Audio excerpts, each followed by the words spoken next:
Hleb se mesi s ljubavlju, s mišlju na nešto lepo, s belom nadom kojom ćeš ceo svijet opasati, da ti bude lako srcu. Pazi da ne izgubiš tajne reči koje samo za taj trenutak čuvaš. S majčinim likom u sećanju, s ritmom njene pesme sej i prosejavaj belo. Ne brašno, već iščekivanje. Posle, u sredini, dlanom napraviš brazdicu. Lako je. Umesto maje dobiješ najlepši doživljaj. Mesiš i miluješ testo glatko, dugo i žedno.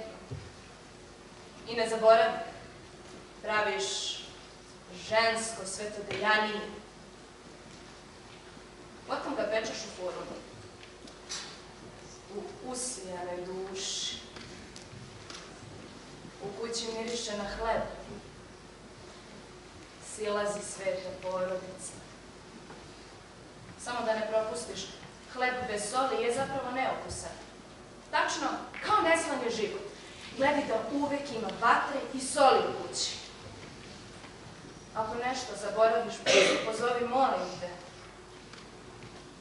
S brašnjavim rukama izaći će moje dete. Moj čardak je visok, škripe dveri starosti.